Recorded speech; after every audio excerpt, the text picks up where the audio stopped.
Hey y'all, Stephen Bogren here, and today I'm talking about whether I feel like macros or meal plans are better for fat loss.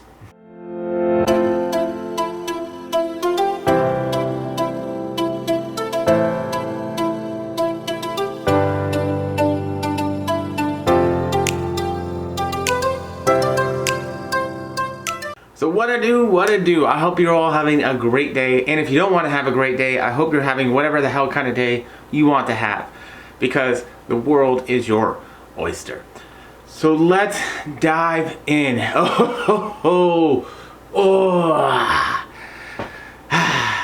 This one, and like I feel like there's a lot of hate on both sides.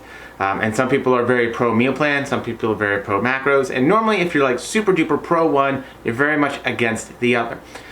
So I think that it makes a lot of sense to talk about some of the things that I do like about each, and then maybe how I feel we can utilize one, the other, or even possibly both to get the best results in terms of your fat loss. Let us begin with meal plans. It's the one most of us know about, and I think it's the most straightforward. So one of the things that I do really like about meal plans is it kind of takes out a lot of the guesswork. It takes out a lot of the, I don't know exactly what to do. It's very straightforward, and you say, hey, these are my meals. I eat them at these times. These are my food options. And if you have things to switch out, you can do that, cool. And it's very much plug and play. So we don't necessarily need a lot of education there. We don't need a lot of experience. It's super simple for us to, like, having never dieted before, say, all right, cool, meal plan, I'm gonna go to the grocery store, I'm gonna get these things. Yeah, I'm still gonna have to weigh some things out, I'm still gonna have to do some work on that aspect, but it's pretty straightforward. And so as long as that meal plan is done well enough, and as long as it's appropriate for the calorie intake, whatever it might be, for you as an individual, then great, you should see progress on it, and like I said, you don't have to think about it. It's very straightforward. The kind of drawback of the meal plans is that because it's so simple and easy and plug and play, it probably, in most cases, unless you're really going that extra step, isn't necessarily going to be catered towards you.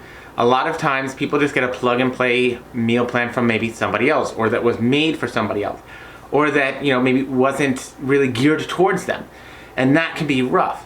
One of the other things that can really entail, that can make things very difficult, is if you get a meal plan with a bunch of foods you hate, things that you don't enjoy, things that make you gag. What? I remember my first meal plan I ever got had grapefruit on it. I was like, this is disgusting. I hate grapefruit. It's just, it doesn't do it for me. It makes me gag. The thought of a grapefruit is disgusting to me. I remember it. Like, I had half a grapefruit every single morning was what I was supposed to be eating. And so that created the problem of, I never ate that grapefruit. I would always just change it out to something else or do something else because I friggin' hated it. That can be one of the drawbacks of meal plans, is now we're in this food selection that maybe doesn't work for us, or maybe we can do short term. And so for short term loss, it's great, but long term, it might give us some more issues. And that's where we go over to what I really like about macros or flexible dieting. And that is that you can make it be pretty much whatever you want it to be. Of course, if your calories are low on your diet or your macros are very low, it becomes more difficult to try and fit stuff in, if not maybe impossible if we want to stay full and satiated. But it does allow us to make substitutions, to change things out. So even if we do really love a specific food source or a specific meal that maybe we've been eating, great. Maybe we're just tired of it.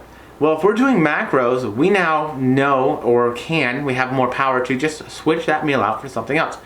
We don't necessarily have to ask coach. We don't necessarily have to feel bad about it because it's not on plan, whatever it might be. We can make it more manageable and maintainable. Along with that, to be able to do that, it does require that you have a bit of knowledge and understanding of, you know, reading nutritional labels, how nutrient value works, macronutrients, you know, carbs, fats, proteins, their calorie values. And so it does require that we have more education there and experience. And so maybe the meal plan is a good intro to that, or we're just gonna really try and roll with the punches. That initial learning curve can sometimes be difficult.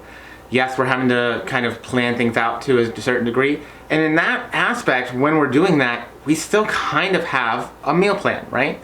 We still kind of have a set idea of go-to meals that we're gonna eat on a regular basis to make it more realistic and reasonable. And so I really love the macros because I feel like they're much more realistic for lifetime success, for lifelong managing of your food budget and what that means, how we stay successful with that and how we make that work. Now, where I do think that macros get a bad rap and where they can go off the other end is that some people, I feel like, make very complex meals for all their meals. They have to be like the macro Superman or Wonder Woman or whoever it is, right?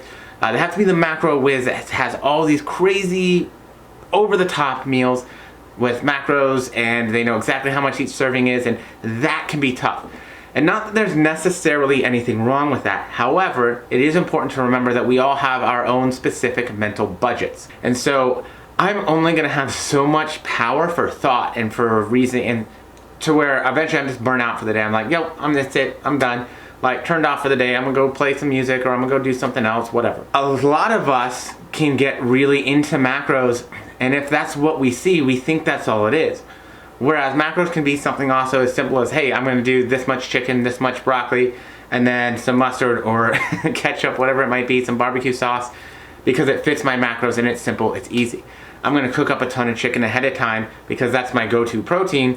That's gonna be most of my proteins. It's simple, it's easy, boom. So as long as you don't get overcomplicated with it, it can be really, really awesome.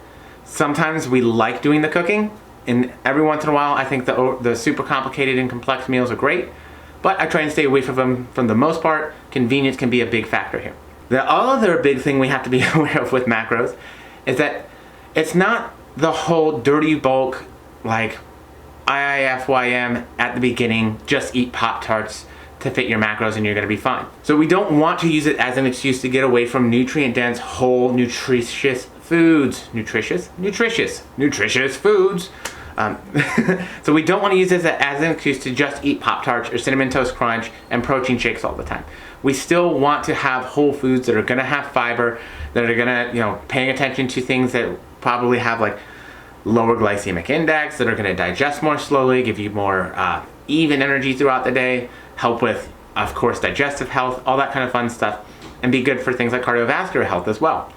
So we don't want to get into that habit of macro tracking where it's all ultra processed, less nutrient dense foods that aren't going to give you a huge benefit either. And so now where we come together, and I kind of let on this, is finding a little bit of a mix between the two. And so maybe the majority of my meals are things that are pretty much pre-planned, so to speak. So I kind of have a meal plan, but I'm doing macros. And what I mean by that is, I know what my breakfast is gonna be. I know what my lunch is gonna be. I know that my post-workout snack is gonna be. But maybe I haven't decided on dinner. But if I know what all the other stuff is, and I know what that's going to account for in my MyFitnessPal or my Macros Plus tracking app, whatever it might be, I know what I'm going to have left at the end of the day. I'm not going in blind.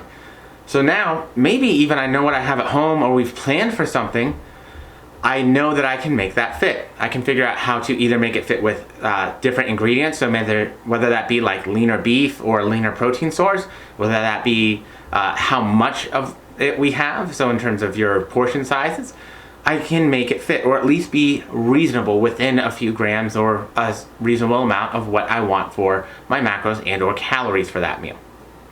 So that becomes much more realistic there. So I don't necessarily have to plan everything out.